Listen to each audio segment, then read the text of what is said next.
Ku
dalam hati-Mu Bapa. Bersyukur Tuhan, mengucap syukur akan kebaikan-Mu Bapa. Sampai hari ini Kau memberikan kesehatan, kekuatan buat kami Bapa. Kau berikan nafas kehidupan yang luar biasa buat kami Tuhan, sehingga kami bisa memuji dan memuliakan nama-Mu sampai hari ini Tuhan. Terima kasih Yesus. Biar hari ini kami mau lebih lagi memuji dan memuliakan nama-Mu Tuhan. Kami siap mendengarkan firman-Mu. Kami siap mendengarkan apa yang Engkau mau buat kehidupan kami Tuhan. Terima kasih Bapa, terima kasih Yesus. Biarlah Engkau sendiri yang berkata di dalam puji-pujian kami Bapa. Kami serahkan dari awal hingga akhir untuk ibadah ini Tuhan. Di dalam nama Tuhan Yesus Kristus yang percaya kita mau sama-sama katakan amin. Haleluya. Bagaimana kabarnya saudara? Tuhan Yesus baik, luar biasa. Yes, semoga kemuliaan Tuhan, karena Tuhan sudah membebaskan kita. Haleluya.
Di dalam namanya terbesit suatu keajaiban yang luar biasa bagi kita. Amin Tuhan. Haleluya.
berjalan, saat kami melakukan segala aktivitas kami di dalam kehidupan kami Tuhan, kami mau Engkau bersama dengan kami Tuhan.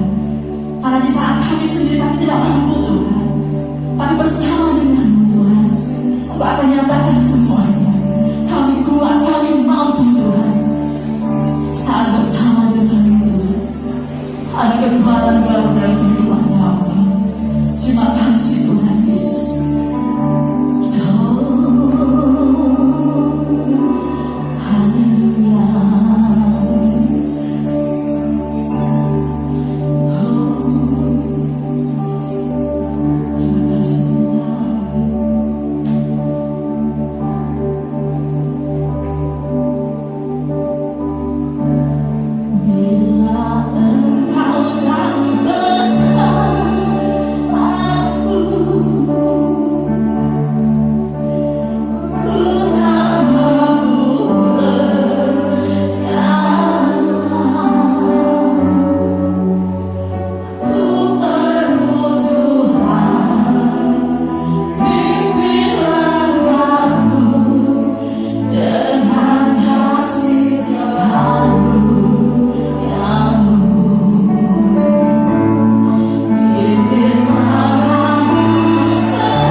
Untuk memasuki bulan Maret ini kami tidak bisa berjalan sendiri. Bahkan ke depannya kami tidak bisa Tuhan tanpa. Sebabnya pagi ini kami datang kepada Tuhan. Karena kami perlu Tuhan. Karena kami mengasihi Tuhan. Karena kami cinta kepada Tuhan. Kami percaya Engkau ada tengah-tengah kami. Engkau melihat setiap pribadi lepas pribadi yang datang hari ini Tuhan. Tidak ada satu pun yang terlewatkan dari perhatian Tuhan. Tidak ada seorang pun yang terlewatkan dari pemandangan saat ini Tuhan. Engkau ada di surga. Engkau melihat ke bawah umat-Mu yang sudah mencari Engkau saat ini. Kami percaya pujian penyembahan kami boleh menyenangkan hati Tuhan. Dan saat ini kami akan bersama-sama renungkan firman Allah. Urapi kami hamba-Mu yang terbatas ini Tuhan. Urapi setiap umat-Mu yang akan mendengar. Berikan kepada kami tanah hati yang baik, tanah hati yang subur, hingga firman Allah itu akan bertumbuh, berbuah, mengubahkan hidup kami. Terima kasih. Dalam nama Tuhan Yesus Kristus yang siap diberkati, sama-sama katakan amin. Salam, melambaikan tangannya, haleluya, puji Tuhan. Silakan duduk Bapak Ibu. Puji nama Tuhan. Kita bersyukur kepada Tuhan sepanjang bulan Februari sudah kita lewati bersama dengan Tuhan. Dan hari ini memasuki hari yang ke-7. Betul Bapak Ibu? Hari yang ke-7 di awal bulan Maret ini. Puji nama Tuhan. Bapak Ibu yang dikasih Tuhan, saya percaya setiap kita semua tentunya semua masih ingat ya. Masih ingat pertama kali saudara mengenal Tuhan Yesus. Ayo mulai diingat-ingat kapan ya? Masih ingat bagaimana pertama kali Bapak Ibu jatuh cinta dengan Tuhan Yesus ya? Ada pujian yang mengatakan ku jatuh cinta padanya. Gimana?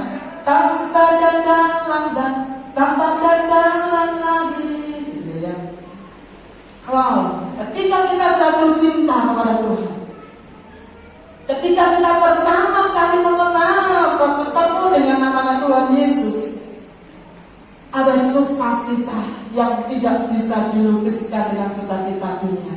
Betul? Ada semangat yang bergelora, gitu ya. Ada api itu menyala, berkobar-kobar, gitu ya. Bahkan ibadah itu adalah sesuatu yang sangat dirindukan bagi orang yang jatuh cinta dengan Tuhan. Betul nggak? Kapan yo hari ini Minggu mulai dimanfaatkan, mulai disiapkan, mulai dipersiapkan dirinya. Karena apa? Ingin ketemu yang namanya kekasih hatinya. Mulai ada kerinduan, ada satu kesukaan, ada gairah untuk datang kepada Tuhan. Saat di gereja memuji Tuhan, ada lagu baru gitu ya.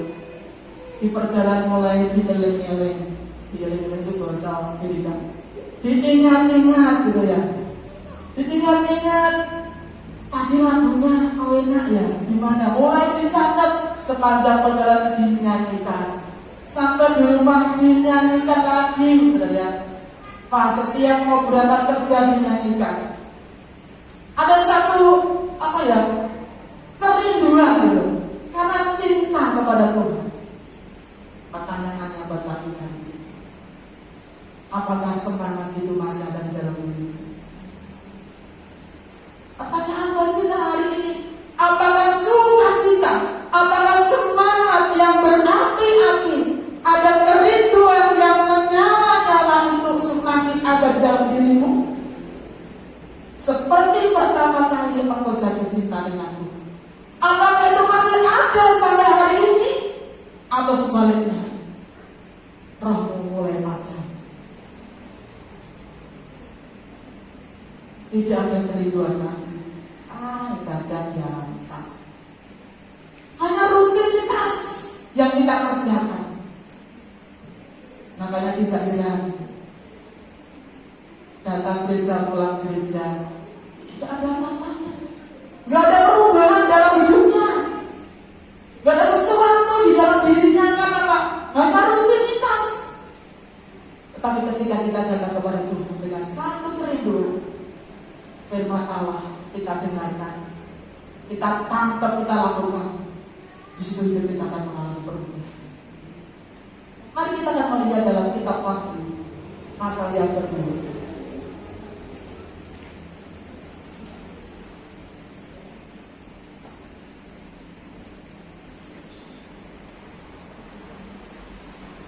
Wahyu pasal yang kedua, ayat pertama sampai yang ke-7. Namun saya bacakan dulu ayat yang pertama ya.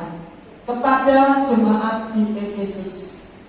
Tuliskannya kepada malaikat jemaat di Efesus, inilah firman dari Dia yang memegang ketujuh bintang itu di tangan kanannya dan berjalan di antara ketujuh kaki Dia emas itu. Bapak yang dikasih Tuhan, kitab Wahyu ini dalam pasal 2 dan pasal 3 berisi tentang 7 surat kepada ketujuh jemaat. Ya saudara ya, yaitu nubuatan tentang perjalanan gereja selama kurun waktu 2000 tahun zaman gereja. Dan kitab Wahyu ini ditulis oleh yang namanya Yohanes tahun 96. Semua yang ditulis ini punya tujuan, saudara ya, merupakan cerminan jemaat pada masa ini. Dan tujuan penulisan ini Tuhan mau supaya apa? Supaya Tuhan mau supaya gerejanya, saudara dan saya, gereja Tuhan yang ada di muka bumi ini menjadi gereja yang sempurna. Nah, itu sebabnya dalam surat-surat ini, dalam kitab Wahyu ini, di sana Tuhan menunjukkan berbagai, ada pujian, ada teguran, ada di sana ada dosa, ada kesalahan, tetapi semuanya itu supaya umat Tuhan sadar dan umat Tuhan berubah hidupnya dan nantinya menjadi gereja yang sempurna. Bahkan di dalam setiap akhir daripada tulisannya itu selalu dituliskan barang siapa menang. Berarti artinya ada peperangan rohani dalam kehidupan gereja Tuhan. Dan Tuhan menjanjikan kalau menang akan mendapatkan yang namanya pahala. Kita lihat di sini, jemaat di Efesus. Efesus jemaat ini adalah, Efesus itu artinya adalah yang dikasihi. Efesus artinya yang dikasihi. Ini adalah jemaat yang pertama kali didirikan oleh hamba Tuhan yang namanya Rasul Paulus. Sehingga Rasul Paulus itu disebutkan sebagai bapak rohani daripada jemaat di Efesus. Nah, kita melihat bagaimana kondisi pertama kali jemaat di Efesus. Tuhan Yesus mengenali kehidupan jemaat di Efesus. Ayatnya yang kedua kita akan baca. Bagaimana kondisi pertama kali mula-mula ketika Paulus memberitakan firman Allah. Ayat kedua kita baca. 1, 3. Aku tahu segala pekerjaanmu, baik jerih payahmu maupun ketekunanmu. Aku tahu bahwa engkau tidak dapat sabar terhadap orang-orang jahat, bahwa engkau telah mencobai mereka yang menyebut dirinya rasul, tetapi sebenarnya tidak demikian, bahwa engkau telah mendapati mereka pendusta. Ketiga, dan engkau tetap sabar dan menderita oleh karena namaku, dan engkau tidak mengenal lelah. Kita lihat di sini. Jemaat mula-mula yang didirikan oleh Rasul Paulus ketika pertama kali diberitakan kebenaran firman Tuhan menjadi jemaat yang antusias, menjadi jemaat yang punya semangat, punya ketekunan, dikatakan tidak mengenal lelah. Ya, di sini aku tahu segala pekerjaan. Tuhan melihat keadaan kondisi daripada jemaat di Efesus pada waktu itu. Jerih payahnya, jerih payah itu dalam bahasa Greka pupas, artinya capek, sakit, susah. Dalam kondisi lelah, capek, sakit, susah, dia tetap melakukan kebaikan. Itu jemaat Efesus. Kadang-kadang kalau kita sudah mengalami masalah gitu ya, jadi kita menghadapi masalah, kesulitan, tantangan, tuh maunya apa? Maunya orang lain pedulikan kita, ya enggak saudara? Tetapi di sini kita lihat jemaat itu jerih lelah, susah, payah, sakit, tetapi dia tetap melakukan kebaikan, ya, tetap melakukan kebaikan, tidak jemu-jemu untuk melakukan kebaikan.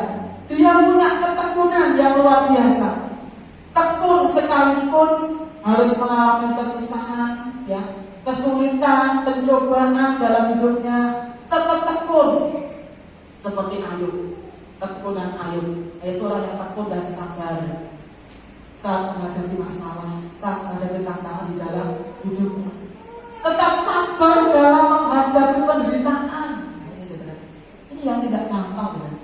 Tapi karena dia dengan cinta mula-mula, saudara, walaupun ada masalah dan tantangan, dia tetap, orang Jawa bilang itu rawe-rawe rantas, malam-malam gunung. Saudara tahu nggak artinya itu? Pokoknya maju terus, artinya pokoknya maju terus, apapun penghalang, ya, apapun kendala, apapun tantangan di depan kita, maju terus, gitu loh, saudara. Cintanya itu. Nah, inilah kondisi jemaat pada waktu itu, ya. Jemaat yang luar biasa, tidak menolak, tekun, sabar, ya, selalu giat terus melakukan bagiannya. Tetapi kita lihat, dimakan oleh waktu, berjalannya waktu, jemaat Efesus itu mengalami perubahan dalam hidup, mengalami perubahan dalam hidupnya, bukan berubah ke arah yang baik, tapi mengalami kemunduran di dalam hidupnya. Yang dulunya punya semangat yang berapi-api, berjalannya waktu, berjalannya minggu, berjalannya bulan, berjalannya tahun, apalagi ada pandemi. Saudara, kadang-kala bisa membatasi kita untuk kita tidak bisa leluasa melakukan hal-hal yang rohani. Kenyataannya seperti itu.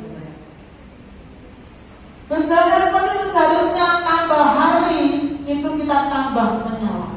Yang benar tambah hari, tambah cinta Tuhan, tambah tekun, tambah bersemangat. Tetapi berjalannya waktu, ternyata ada hal yang dilupakan oleh jemaat Efesus. Makanya ayat yang keempat, Tuhan menegur. Tadi Tuhan memuji, saat ini Tuhan menegur. Saya yakin Tuhan punya tujuan, ya. Ayat yang keempat kita akan baca bersama. 1, 3. Namun demikian aku mencela engkau, karena engkau telah meninggalkan kasihmu yang semula. Sebab itu ingatlah betapa dalamnya engkau telah jatuh. Bertobatlah dan lakukan lagi apa yang semula engkau lakukan.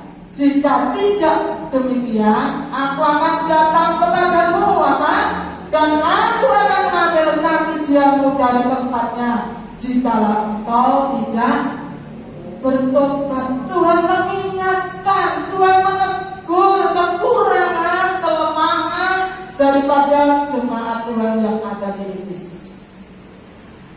Kita melihat dulu sebelum bisa lanjut dalam Wahyu, Galatia pasal yang keempat. Ayo kita lihat di sana.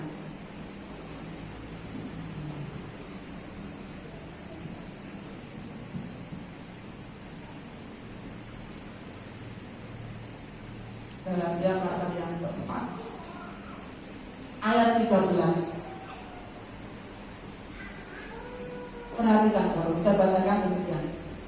Kamu tahu bahwa aku pertama kali memberitakan Injil kepadamu oleh karena aku sakit pada tubuhku. Ini mengisahkan bagaimana Rasul Paulus pertama kali memberitakan Injil kepada jemaat Tuhan. Waktu itu kondisi Paulus dalam keadaan sakit di dalam tubuhnya. 14. Sungguh pun demikian, keadaan tubuhmu itu yang merupakan pencobaan bagi kamu, namun kamu tidak menganggapnya sebagai sesuatu yang hina dan yang menjijikkan, tetapi kamu telah menyambut aku sama seperti menyambut seorang malaikat Allah. Malahan sama seperti menyambut Kristus Yesus sendiri. Kita lihat di sini. Selanjutnya saya bacakan dulu, nanti baru saya jelaskan. Ayatnya yang ke-15 demikian. Betapa bahagianya kamu pada waktu itu, dan sekarang di manakah bahagiamu itu? Karena aku dapat bersaksi tentang kamu bahwa jika mungkin kamu telah mencungkil matamu dan memberikannya kepada. Kita lihat di sini. Ketika Rasul Paulus memberitakan kebenaran firman Tuhan pertama kali, dan pada waktu yang menerima umat Tuhan pertama kali mengenal Yesus, pertama kali jatuh cinta kepada Yesus, walaupun waktu itu Rasul dalam keadaan sakit, tetapi di sana ada jemaat yang dikatakan ini mencungkil matamu untuk memberikan kepadaku. Artinya apa sebenarnya?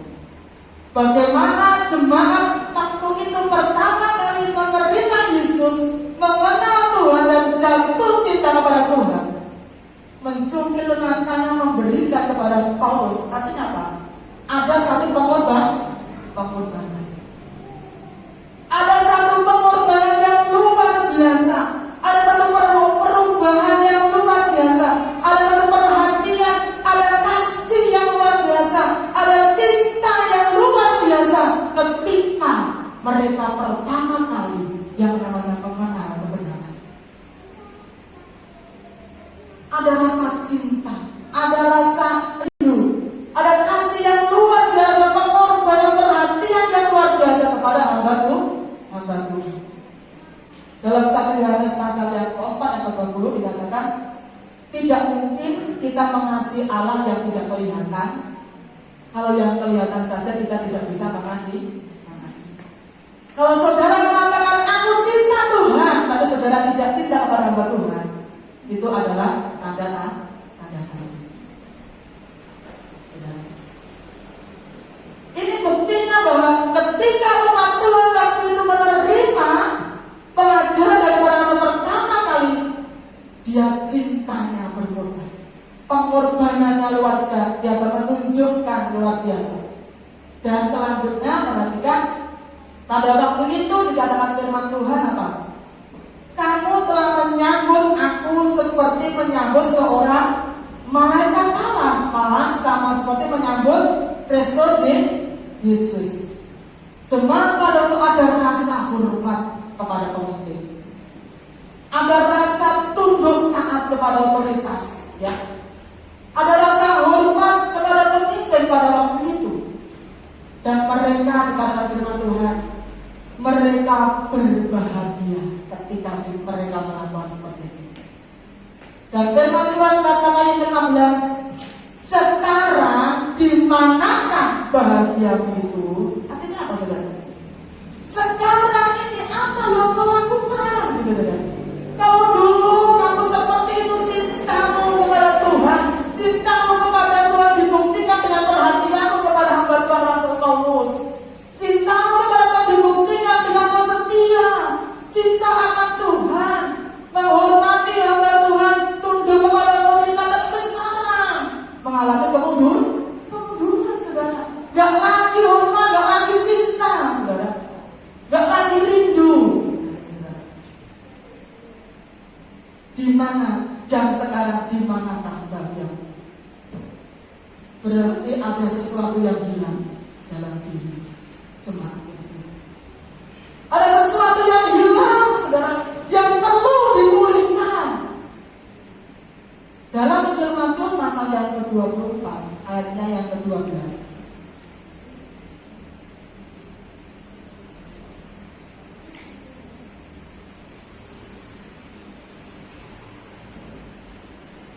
Matius 24 ayatnya yang ke-12. Kita baca Matius 12 dan 24 dan 12. 1, 3. Dan karena makin bertambahnya kedurhakaan, maka kasih kebanyakan orang menjadi inilah kondisi akhir zaman. Kasih manusia mulai dingin, mulai tawar, mulai hambar. Inilah kondisi yang terjadi. Itu sebabnya Tuhan katakan di dalam kitab Wahyu tadi, Tuhan menegur mereka, ya. Tuhan mengingatkan mereka kembali. Ternyata, saudara Tuhan, ketika kita kehilangan kasih, ketika kita sudah tidak lagi ada gairah,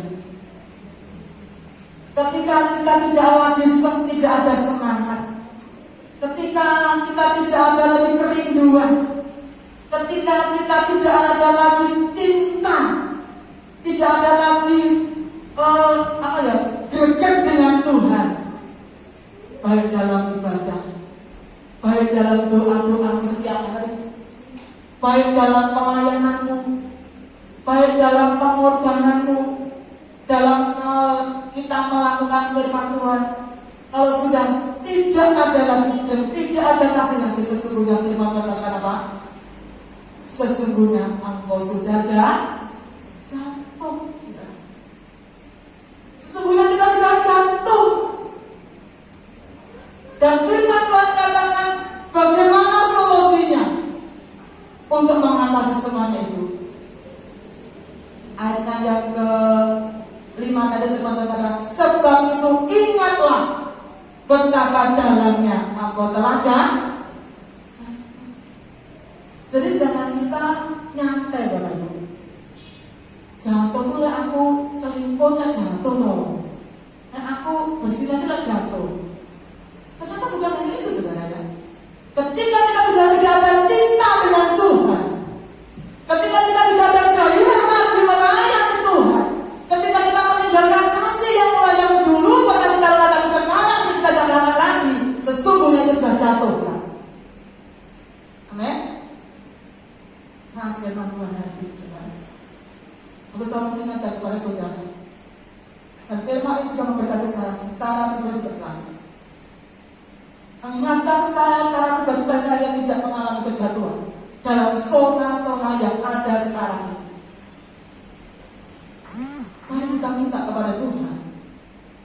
Kalau selama ini kebahagiaan hanya cuma rutinitas, ibadah hanya rutinitas, segala sesuatu hanya rutinitas, sesungguhnya kita sudah jatuh. Karena tidak ada lagi cinta dengan Tuhan. Bagaimana solusinya ketika kita jatuh? Tuhan katakan apa? Bertobat. Saudara, bertobatlah. Firman Tuhan katakan, bertobat itu adalah berpikir lain. Kita harus mengubah cara berpikir kita. Mengapa? Sebab pikiran kita telah ditipu daya oleh iblis. Yang seharusnya pikiran kita dikuasai oleh Tuhan, tapi pikiran kita dikuasai oleh iblis, dikuasai oleh kemauan kita sendiri, kehendak kita sendiri. Karena pikiran harus diperbarui, sebab pikiran turut menentukan arah perjalanan hidup. Yang kedua, telah bertobat apa saudara? Kembali. Lakukanlah apa yang semula engkau lakukan. Kembali kepada cinta mula-mula. Kembali kepada kasih yang mula-mula. Kembali kepada melakukan perbuatan-perbuatan yang dulu pernah kita lakukan ketika kita pertama kali ketemu dengan Tuhan Yesus. Ingat itu. Bagaimana ketika pertama kali ketemu Yesus? Ada semangat yang membelot, ada api yang membelot, tidak kenal lelah, tidak bisa dihalangi oleh apapun juga dalam hidup kita. Cinta itu bisa mengalahkan segala. Cinta kepada Tuhan bisa mengalahkan kelemahan tubuh. Cinta kepada Tuhan bisa mengalahkan kemalasan, bisa mengalahkan sakit penyakit, bisa mengalahkan apa yang ada dalam diri. Karena cinta dengan Tuhan.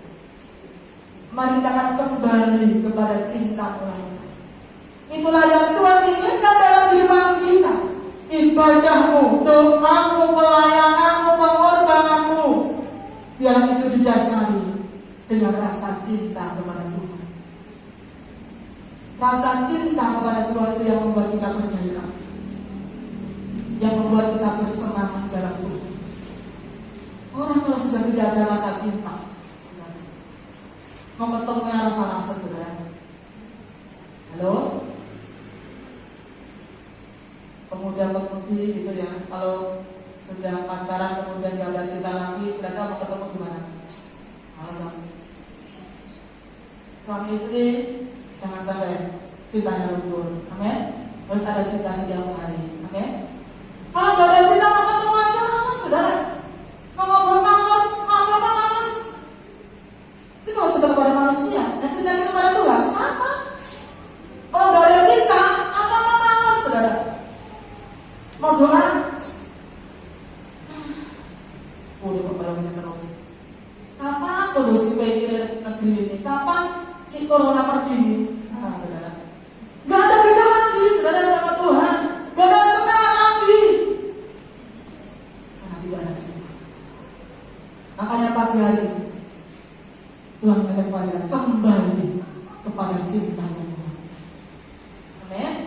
Kembali kepada kasih yang murah-murah.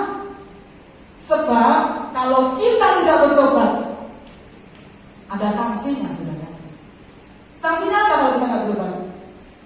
Jika tidak demikian, artinya jika kita tidak bertobat, jika kita tidak melakukan apa yang dulu pernah kita lakukan, kemudian kita vakum, kita padam hari ini, saudara, apa firman katakan? Aku akan datang kepadamu dan aku akan mengambil kaki diammu dari tempatnya jikalau engkau tidak bertobat. Kalau kita tidak bertobat, saudara, Tuhan akan mengambil kaki diam dari tempatnya. Artinya gereja tidak lagi memiliki terang. Gereja tidak lagi berfungsi. Saudara tidak lagi punya fungsi, gak berfungsi lagi. Seperti pohon, kalau sudah tidak ada buahnya. Kalau pohon gak berbuah, dia makan buah. Tebang buah, betul? Kalau kehidupan saudara saya tidak berfungsi lagi sebagai anak Tuhan, tidak berguna lagi untuk Tuhan, gak berguna untuk sesama, ngapain? Tebang buah, banyak gunanya. Tuhan katakan akan diambil lagi. Gereja tidak lagi memiliki terang lagi, tidak berbuah, maka akan dibunuh. Itu sebabnya saudara yang dikasih Tuhan, Tuhan mau saudara dan saya beribadah, melayani, melakukan firman Tuhan, bukan karena rutinitas, tetapi karena dasarnya saudara cinta kepada Tuhan, kasih kepada Tuhan. Apa yang memotivasimu hari ini engkau beribadah? Apa yang mendorong engkau hari ini melayani? Apa yang mendorong hari ini engkau taat kepada firman Allah, berkorban, perhatian kepada orang-orang di sekitar kita? Apa yang mendorong kita? Apa karena dan dikenal, dan dipuji, dan disanjung? Bukan itu. Bukan untuk hormat kita, tetapi semua yang kita kerjakan punya tujuan untuk hormat kemuliaan Allah. Itu yang benar, Bapak Ibu. Sehingga ketika kita tujuan kita untuk hormat kemuliaan nama Tuhan, ketika saudara beribadah lupa disapa, saudara tidak bakalan kecewa. Ketika saudara melayani tidak dipuji, saudara tidak bakalan kecewa. Ketika mulanya salah ditegur, sudah tidak bakalan kecewa. Kenapa? Karena motivasiku adalah karena aku cinta Tuhan. Karena aku mengasihi Tuhan, bukan karena untuk saya, bukan karena gereja. Kalau motivasi kita karena cinta Tuhan, masalah apapun, gesekan apapun tidak akan menghalangi engkau untuk tetap maju terus di dalam Tuhan. Amin. Makanya mari kita pagi hari ini, masih ada banyak sebenarnya mau tanya singkat saja. Puji Tuhan. Saya rindu pagi hari ini Tuhan pulihkan. Kalau kita ditegur Tuhan, selama ini aku ibadah hanya rutinitas. Hanya rutinitas. Tidak ada lagi semangat, tidak ada lagi cinta, tidak ada lagi rindu dengan Tuhan. Ayo kita mulai Tuhan, pulihkan kasih-Mu, pulihkan cintaku yang mulai-mulai. Kalau dulu kita pernah melakukan doa, melakukan ini dan itu, tapi sekarang ini kita mulai kendor, mulai padam. Sebelum kita sudah jatuh, ayo kembali melakukan apa yang sudah kau kerjakan. Ketika engkau pertama kali, ketika engkau cintai, seperti Yesus dalam Yohanes pasal yang ketiga yang terakhir ini ya. Yohanes pasal itu tak bacanya. Yohanes pasal 3 ayat yang ke-16 demikian. Karena begitu besar kasih Allah akan dunia ini, sehingga Ia telah mengaruniakan Anaknya yang tunggal, supaya setiap orang yang percaya kepadanya tidak binasa, melainkan beroleh hidup yang kekal. Bukti kasih Bapa kepada saudara dengan apa? Memberikannya, mengorbankannya Anaknya yang tunggal, yaitu Yesus Kristus ke dalam dunia untuk menyelamatkan saudara dan saya. Ini bukti cinta, saudara. Cinta itu diganti dengan sebuah pengorbanan.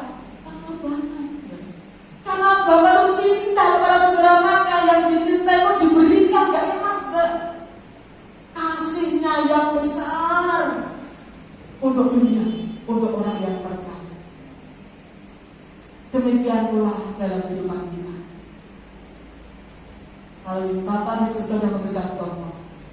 Karena cinta, karena kasih, maka Dia korbankan anak. Demikianlah saudara saya. Karena kita cinta kepada Tuhan, karena kita mengasihi Tuhan, maka kita akan terus merindu dengan Tuhan. Cinta pada rumah Tuhan berarti kita cinta Tuhan. Kecintaan kita dengan Tuhan membuat kita rindu. Kecintaan kita dengan Tuhan membuat kita haus, membuat kita lapar, ingin dekat, ingin ketemu. Cinta mengalahkan segala sesuatu. Puji Tuhan. Mari kita mengingatkan diri kita untuk mengingat cintanya Tuhan, pengorbanan Tuhan atas hidup kita. Mari kita. Sungguh besar pengorbanan Tuhan. Terima kasih.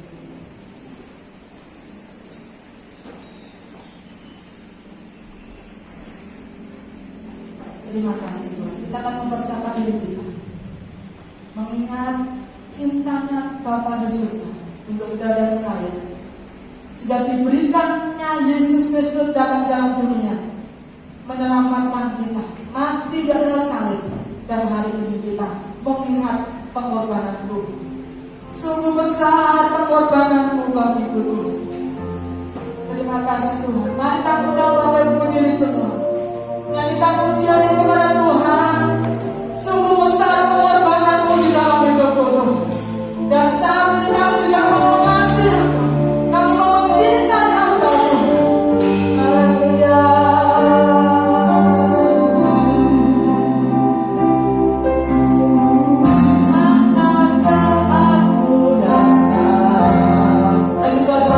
Tuhan, silakan persiapkan diri.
berikan kesempatan kepada saudara untuk datang kepada kami. Kami tak pengampunan Tuhan kalau selama ini kita sudah jatuh. Kalau ternyata selama ini kita sudah meninggalkan cinta yang kurang seperti pertama kali kita kenal Yesus. Pulihkan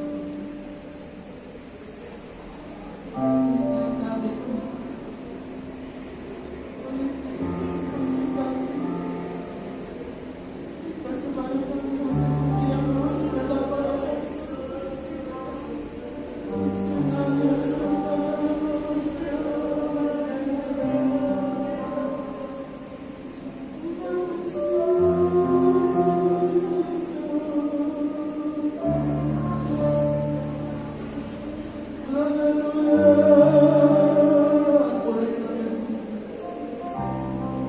Ampuni kami umat-Mu Tuhan. Ampuni kami hamba-Mu. Ampuni kami seluruh pelayan-pelayan-Mu. Ampuni kami kalau selama ini kami hanya rutinitas Tuhan. Pulihkan rasa cinta kami kepada-Mu. Pulihkan rasa haus dan lapar kami kepada-Mu. Pulihkan rasa rindu kami kepada-Mu seperti pertama kali kami kepada-Mu. Terima kasih mula-mula teruskan dalam hidup kami sampai Engkau datang yang kedua kali kami tetap punya roh yang menyala. Tuhan, Tuhan Yesus tolong kami. Terima kasih Tuhan, layankan kami. Saat ini kita boleh melihat betapa besar kasih dalam hidup kami. Karena cinta-Mu kepada kami, Tuhan, Kau berikan Yesus untuk datang ke dalam dunia, menderita atas kayu salib untuk menyelamatkan, mengampuni kami. Semua karena cinta-Mu kepada kami. Kami juga mau melakukan semua dasarnya bukan karena kami mau melakukan semua dasarnya karena kami cinta Tuhan. Karena kami mengasihi Tuhan. Karena bukan kami yang lebih dulu mengasihi. Karena Kau yang lebih dulu mengasihi kepada kami. Layakkan Tuhan. Layakkan mereka kudus kepada mereka. Jadi Indonesia mereka dapat perjalanan Tuhan. Tapi kami semua layakkan kami seluruh jemaat. Kami siap menikmati perjamuan di dalam nama Bapa, Putra, Roh Kudus, dalam nama Tuhan Yesus Kristus. Haleluya. Amin. Tetap dalam hadirat Tuhan, silakan dibagi. Kita angkat pujian kepada Tuhan. Kasih Allahku sungguh telah pujian lama. Dari mengingatkan kepada kita hanya kasih Allah. Sehingga kita bisa bersyukur kepada Tuhan karena kasih-Nya yang besar yang diberikan dalam hidup. Terima kasih. Kasih Allahku sungguh telah terbukti ketika Dia menyerahkan anak. Haleluya. Terima kasih Tuhan.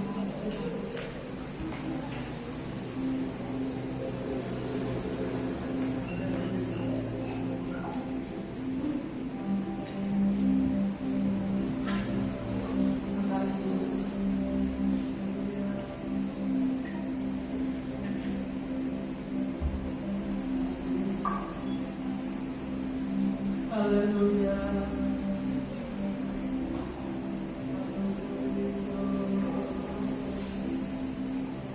Terima kasih Tuhan. Kita menyiapkan diri kita kepada Tuhan. Kita mengingat kasih Tuhan yang besar, yang Tuhan sudah nyatakan dalam hidup kita. Haleluya.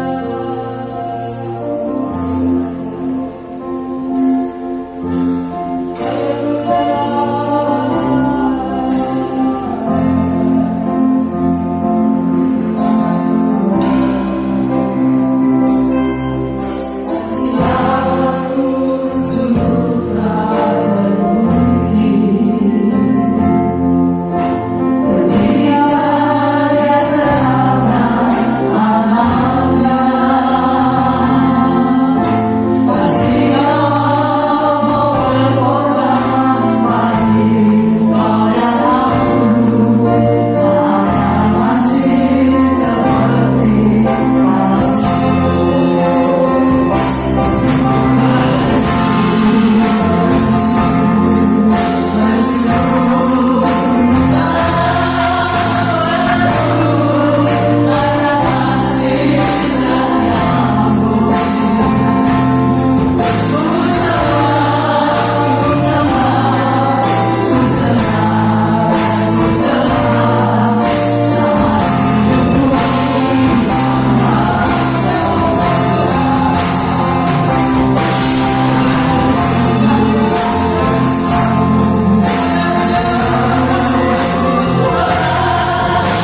Kita baca dulu, ada ayat firman Tuhan di roti. 1, 3. Sebab di dalam dialah tersembunyi segala keajaiban dan pengetahuan. Mari kita akan angkat roti di tangan kanan kita, dengarkan firman Tuhan. Dan ketika mereka sedang makan, Yesus mengambil roti, mengucap berkat, memecah-mecahkannya, lalu memberikannya kepada murid-muridnya dan berkata, ambillah, makanlah, inilah tubuhku. Amin. Dalam nama Tuhan Yesus.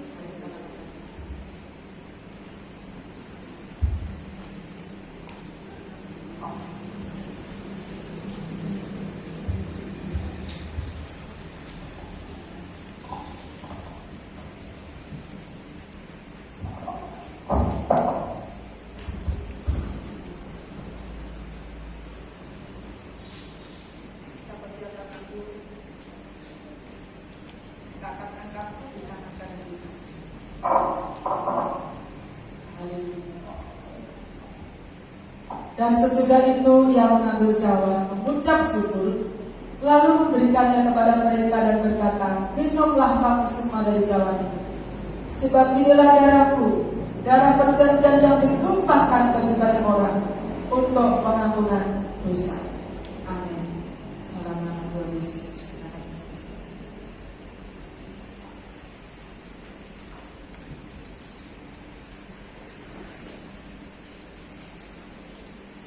Terima kasih Tuhan.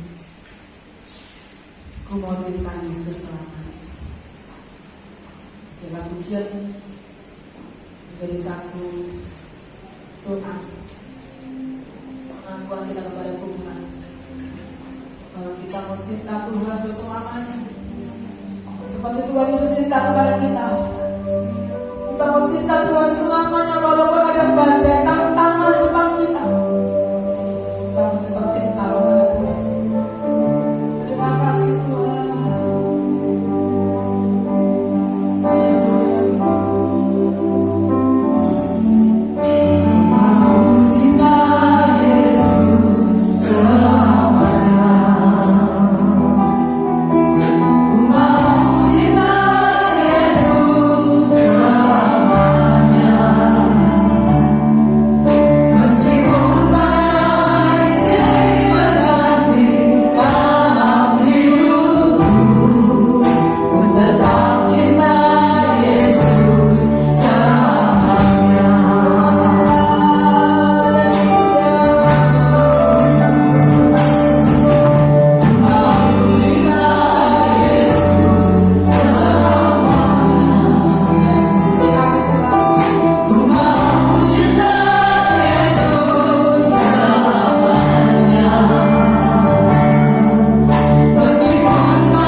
ya Tuhan yang sempurna, yang siap untuk menyambut kedatangan yang kedua kami. Sebabnya Tuhan, memulihkan setiap kami pagi hari ini yang mendengar kebenaran firman Allah. Kami percaya dalam nama dipulihkan kasih kami, cinta kami kepada Tuhan. Kami mau melakukan seperti pertama kali kami ketemu dengan Kau. Kami mau melakukan seperti pertama kali kami jatuh cinta dengan Kau. Ada semangat, ada api yang berkobar-kobar, ada gairah, ada ketekunan, ada rasa haus dan lapar akan Kau.